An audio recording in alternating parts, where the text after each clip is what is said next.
Well, it's day 6 of MSI with coverage brought to you by Alienware. I'm joined right now by Jack. Just a couple hours after Cloud9's 3-0 clean day to make it out of the group stage. So first off, Jack, there were a lot of doubters yesterday. There were a lot of people. It felt like it was the day where all the minor regions and other teams and people all came together to shit on Cloud9's chances. What were you thinking yesterday as you were seeing a lot of this stuff and even over the days, just a lot of the Yeah, concern? yeah, that was rough. I mean, I saw a lot of comments on Twitter, a lot of comments on Reddit, and when you're faced with that type of situation, there's really nothing you can do besides show up and play. So, and I still believe in the guys. I saw how we're doing in scrims, and these teams they're really good.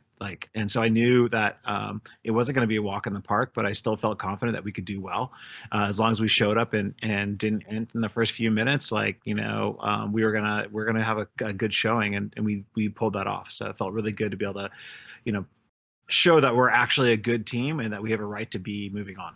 Yeah, you mentioned the teams being so good. What did you think of the format change this year? Because I think a lot of people were like, "Oh God, is this gonna go up there with the TSM 06 if C9 doesn't make it out?" Since this is kind of what would normally be plans. I don't know. What did you think of sort of the setup this year?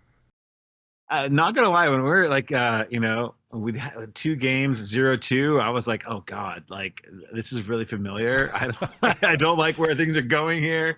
I like to think that Cloud9 generally has done pretty well at international groups. I'm like, I didn't really want to get lumped in with the other teams, and I was nervous a little bit. I really wanted it feels really bad to not represent your region internationally. And then also, I know how hard these guys work, and it would have been really bad and try to pick up the pieces to get ready for the next split. So it was definitely something like, come on, guys, show what you can do. Please don't go down don't go quietly into the night. And they didn't. Yeah. We're getting a little bit latency stuff, but I think we should be good here in a second. We heard most of what you said. So it's good to hear that the team was able to maintain itself. I was just thinking as you were talking, I think this is the first time where you've actually not been with the team at an international event. I assume for COVID reasons, it's like way easier for you guys to send a limited staff over there. But what has it been like for you personally watching from afar and trying to support? I don't know how much you're able to help those guys from LA. It's funny you say that. I was actually thinking about this morning. I think this is the first time in over a decade that I haven't been traveling with a team that I work with. I've been to every event for my league team for almost a decade now, and I went with all the TSM games as well, and prior to that.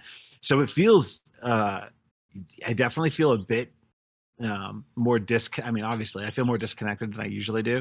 I'm probably harassing my managers, which is more I should be, because I want to be able to help, but I can't. But the reality is that there's so much going on here in LA that I had to take care of, and just traveling right now, we have a very limited number of people that we can bring. So if I go, other really important members of the staff can't. And so it just made sense for me to stay here for this event. But how have you? What have you been able to do from afar? Because obviously, I know you want it. You said you've been harassing the managers a lot. Like, what is it like? Especially, I'm sure you're like down 2 games. You're like, I'm not there to even just be in the room whenever we're trying to figure stuff out. Yeah, it feels really, it feels really like that. It's a helpless feeling when I really can't do very much remotely. Generally, I'd be really in tune with the players' emotions, able to talk with them if things were going strangely, support the staff if they felt like they weren't, being listened to, and I can't do any of that. Thing is that we have worked really hard to level up our management and our coaching the last year or so, and I think they're ready to be able to do something like this on their own. So I do have a lot of faith in them, and if I didn't have faith in them, I would have gone.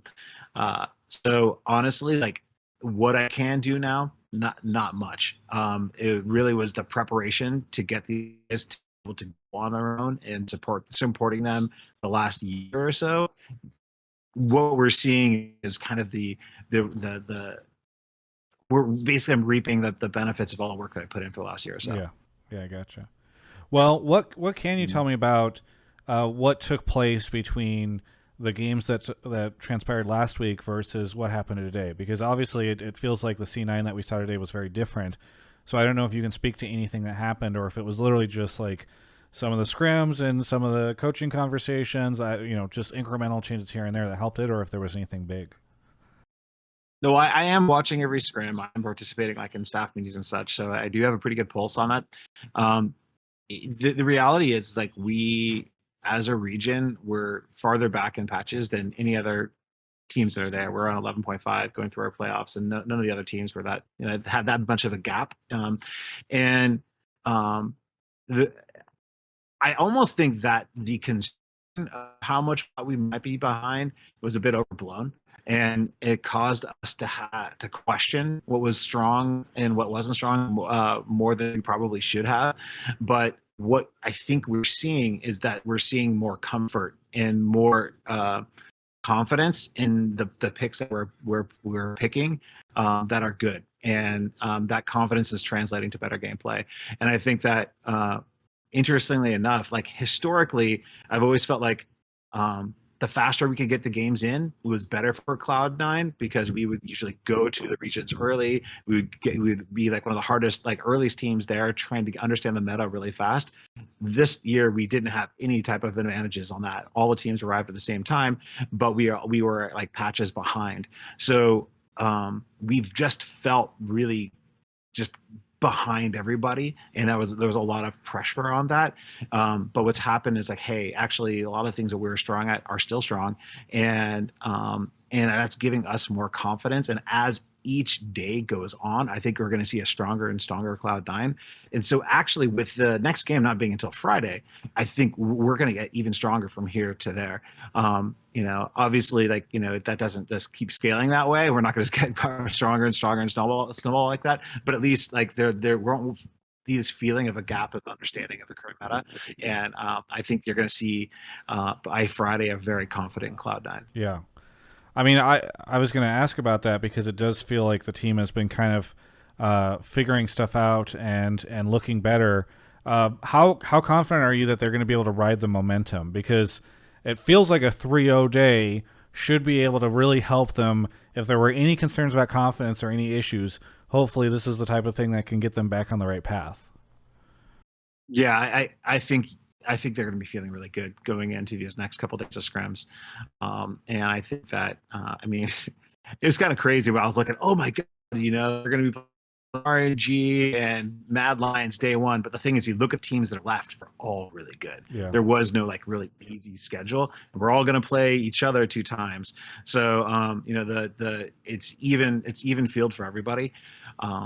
I think that we will have a very confident team of Cloud9 coming in on Friday, and we'll have no excuses to not be able to get the wins that we think we can get.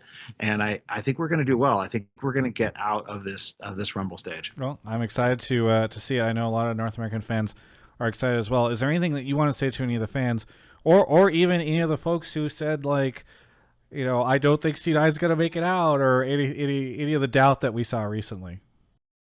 Honestly, from most of what I was reading today was really positive from our region. And even before that, I think because Cloud9 was getting so much heat from so many people, I saw a lot of I saw TSM fans coming on our subreddit like cheering for us. So I think NA as a region, we're kind of like turtling up and kind of supporting like our one team that's there. So thank you to all the fans of the other teams that we've got a lot of history, but I think we're all kind of moving beyond that. And as a region, we really want to do well. I'd love to bring home that 4th spot for North America. Very good. Well, I really appreciate the interview, and looking forward to seeing what C9 can do going forward. For everyone else, you can check out the rest of my coverage of all things MSI right here on my YouTube channel. Let me give you the 411 on 511, aka May 11th. Okay, so for people that live outside the U.S., 411 used to be a number that you could dial to get like information, and so then it became like a phrase that people use, like giving you the 411. I'm just trying to keep this channel globally compatible, because maybe you're watching this after some interview with like an LPL player or an LCK player or somebody from outside the US, and anyway, May 11th is the day that Alienware is announcing something really cool. I can't tell you what, because then that would be me announcing it not on May 11th. I'd be announcing it myself, and then they'd get upset because the whole point is that this is an announcement on May 11th. So anyway, stay tuned to their social channels, and thank you to them so much for sponsoring the channel.